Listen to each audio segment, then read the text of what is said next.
Before I get started, go check out the Gas Bong Skate video on the Free Skate Mag YouTube channel. It's a pretty awesome nod to mid-90s skate videos, and there are some really unique spots that you probably won't see anywhere else. I'm no stranger to skateboarding games. I've been through the Tony Hawk series, I've touched on the obscure gems like Skate and Destroy and Grind Session, and I even played Skateboard Madness, which I still think is the worst game I've ever played, and it is my bar for low. When I finally got to the first EA Skate, I was coming in with a completely different perspective from what I had when I was a kid. I'm older, I've played a ton of stuff, and my awareness of the pros and cons has grown exponentially. With that said, today we're going to take a look at Skate It for the Wii and DS. Thank you to everybody who's shown excitement about the EA Skate series. I never guarantee that you'll agree with me. In fact, I usually expect more disagreement than I actually get. The most I can do is hope I make an entertaining video that I would probably watch if I wasn't me. Let's get started. Skate It, developed by EA Black Box in Montreal in 2008, is the technical direct sequel to Skate 1 despite not actually being a numbered title. Many of the team members from Skate 1 returned to work on this game, but there are a few new faces with some interesting history. The technical director John Lawler went on to carve his name into many notorious EA titles like Need for Speed The Run, Battlefield Hardline, Mass Effect Andromeda, Anthem, and a few more. His career record is questionable at best, but prior to this game he was a member of the programming team for the original Skate, so it's not like this is a series that he just jumped into with no experience. The development director, John Nguyen, was previously one of the development directors for Def Jam Icon. I just did a video on that. You can find a link to that in the description. And then there's Scott Blackwood. I mentioned Blackwood in my first EA Skate video, but to build on that a little bit, he only worked on the Skate series up until Skate 3.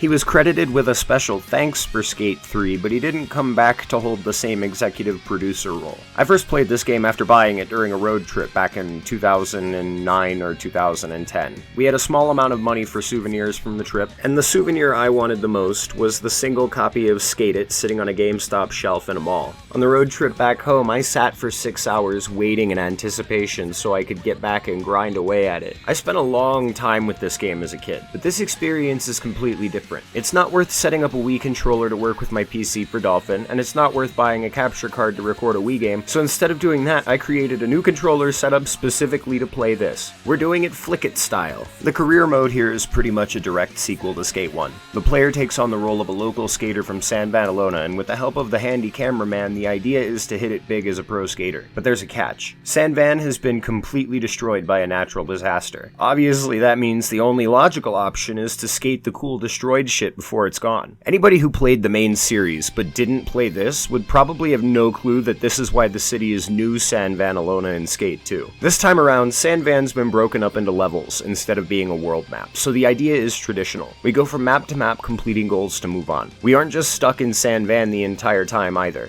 After every chapter or two, you'll get invited to a contest in a completely different country. So on top of having an almost complete San Vanalona level set, there's also a whole ass new set of stuff for other countries. The goals themselves are pretty similar to the first game in theory. Many of them will have you do a certain number of grabs, manuals, or grinds, or flips, plus a score requirement, or maybe you'll have to do a specific thing on a specific object. The Skate Anywhere goals also make a comeback. There are photos, videos, contests, death races, time trials, and a few more things to keep you busy if you feel like you're running out of things to do. One major improvement this time around is the difficulty balancing. Goals don't just go from easy to batshit crazy anymore. There is actual progression, and the goals gradually adjust in difficulty as you go. You also don't have to compete in contests with every skater at once anymore. Not having other skaters during a best trick or a jam is such a massive relief. Having to avoid bumping into everyone made Skate 1 contests feel a lot more tedious than they had to be. That consequently fixed a lot of the terrible RNG. Best trick scores are solid when you start your run, so you never have to worry about an NPC suddenly beating your score in the last few seconds. Fixing the small frustrations might look trivial, but it makes such a huge difference. About the gameplay,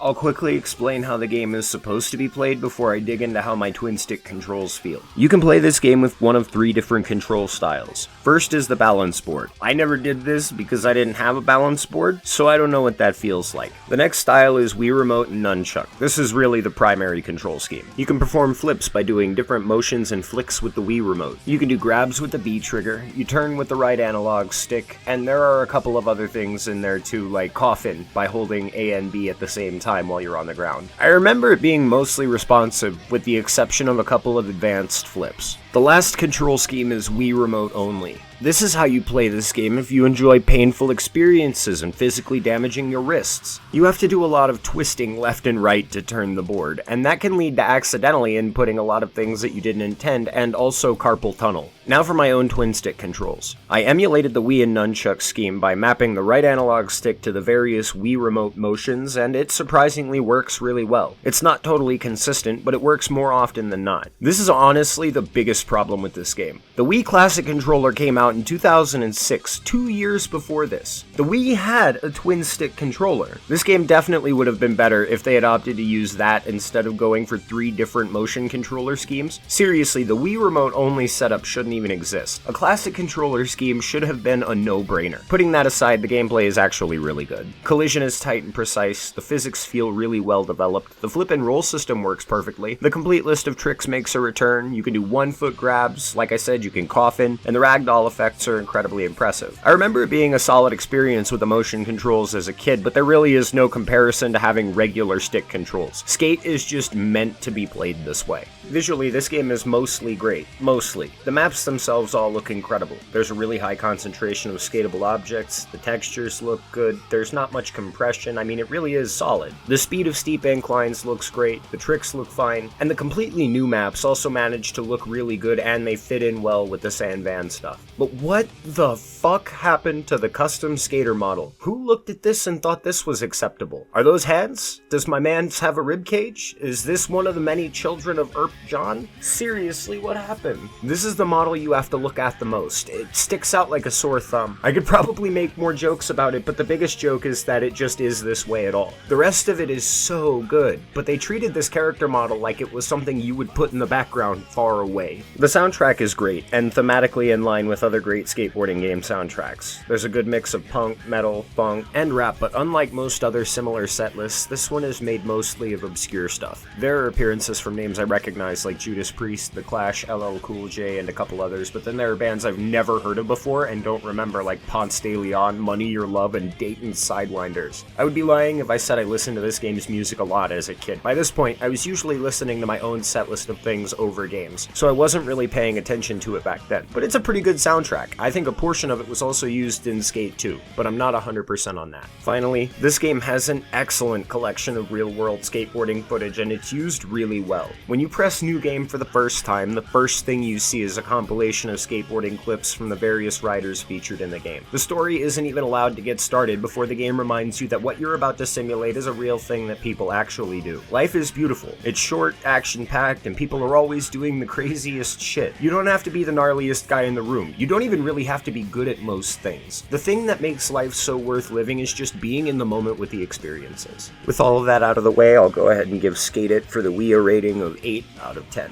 The game, at the core, works, and it works really well. The controls function, the game is built really good from beginning to end, there aren't any major bugs that I found, it looks alright, and it keeps up a lot of skateboarding game traditions. The biggest killer is the bad character model and the lack of classic controller support. The character model I can mostly forgive because it's funny to look at for a while, but the lack of classic controller support is a huge misfire here. Tons of games from the Wii are victims of that exact same problem. Skate, as a game, was built around its intuitive flick-it controls. That was the thing that made the first game so revolutionary. This game feels more like it's just forcing the motion controls when it really didn't have to. I would still recommend checking it out if you're a fan of skateboarding games, board sports games, or just video games in general, and especially if you're a fan of the motion controls, because I know some people specifically really enjoyed those. It was fun to look back on this. Next up, Skate It for the DS, developed by Exient Entertainment in 2008. The studio behind this one has a long-running history of porting various EA and EA Sports games to handhelds. The first handheld EA Sports port was FIFA 03, and their very last game under EA was the Wii port of Need for Speed Hot Pursuit. This is the studio that developed the insanely impressive port of The Sims 3 for the DS, so I'm not expecting garbage. I had a DS as a kid, but I didn't ever have this game, so it's a completely new experience for me. I thought about using my pen display, but that would have been way too easy. Instead, I decided to use the analog stick for the pen movement and the right trigger for input. If you can't play it twin stick, then it isn't a skate game.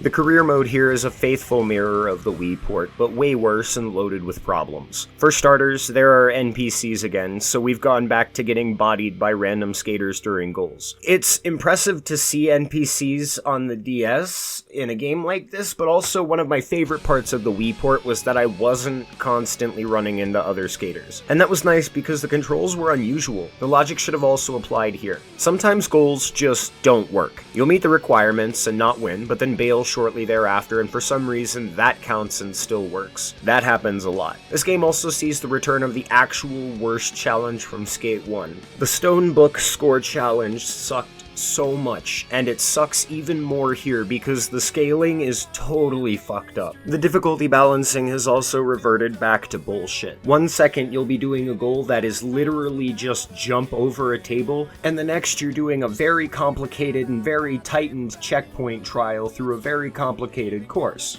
But then you'll instantly just go right back to do this flip 3 times. There is no sense of balancing or progression here, it's totally gone. The goals usually aren't that bad by themselves, but their placement in the greater progression is just brainless most of the time. It's sporadic at best, and trollish at worst. The gameplay is something I've really only seen once before. They still call it the flick-it system like they do with all of the console games, but this is a far cry from being the same thing. There are 2 ways to kick off. First is to tap the screen on the outside of the board. Because of my controller setup, I can't really use that style effectively. The second method is to go into the options and enable button kick. This way you can just tap up on the D-pad to kick off. Way more convenient, and honestly I probably would have used that style on a real DS too, just because I would always want my hand available to do a flip at any time. Speaking of that, you can perform a wide variety of tricks and flips by drawing different shapes along the surface of the board. I actually saw this idea for the first time in Tony Hawk's Proving Ground for the DS. That game used the gesture draw system specifically for nail the trick stuff, and that worked pretty well.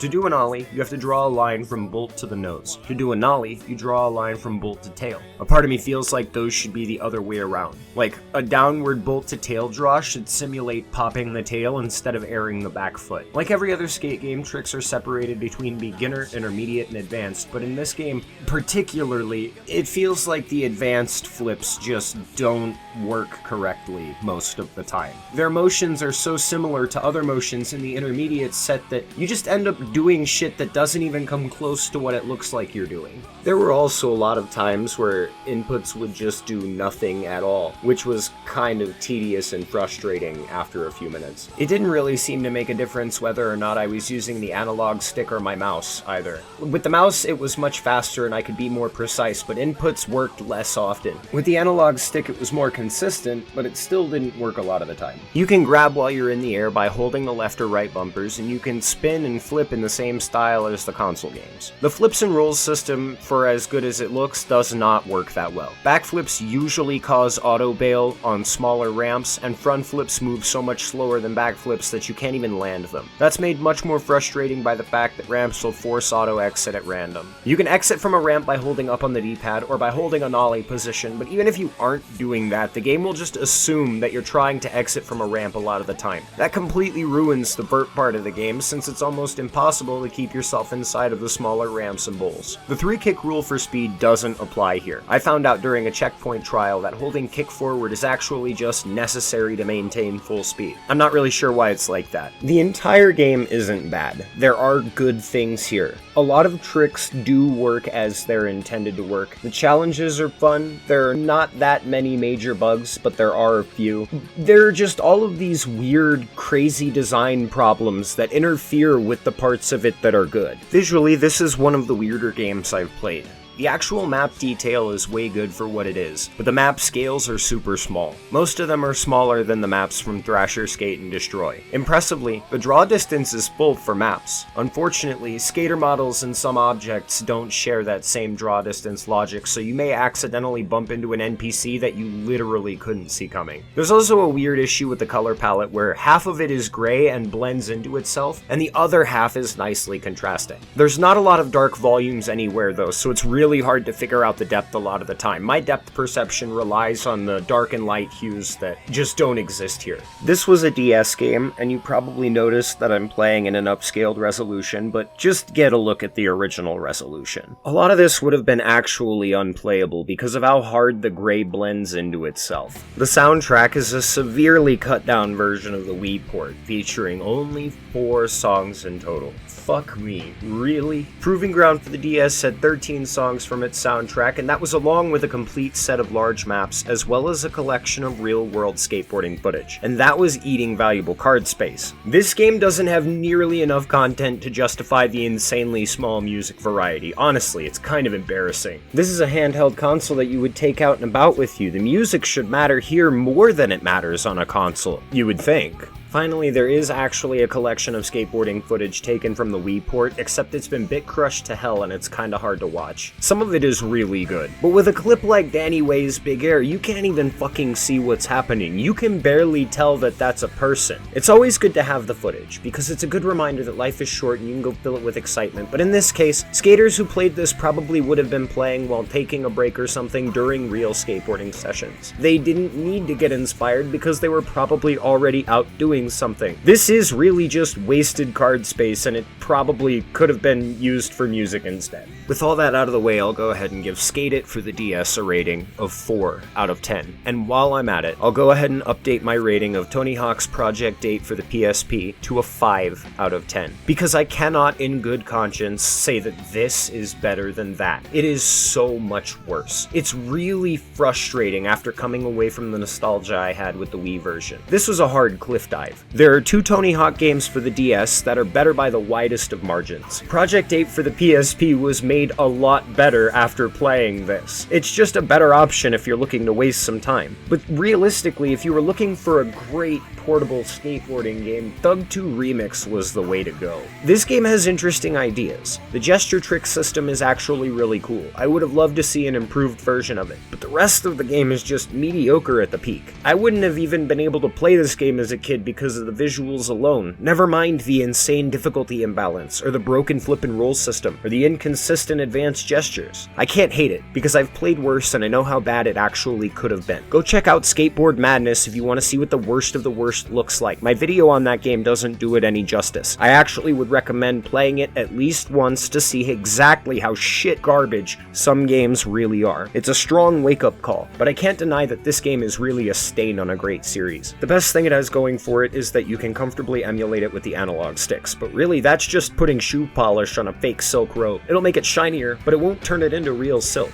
I'll happily put this one down and be glad that I don't have to play it again. Now that I'm done with whatever that was, I think it's finally time to take a look at Guitar Hero 1 through 3. I've played a few guitar games in this series, and I grew up playing Guitar Hero, so the fun part of that video for me will be simplifying an entire lifetime's worth of experience into a reasonable amount of time, while also working in my more up-to-date perspectives. Should be pretty fun. I won't spoil what I've got coming after that, but I do have an action sports game set on my mind that I've been putting off for way too long. It's been requested so many times that I genuinely feel bad for how long it's taken. So until next time, thank you, and have a nice day.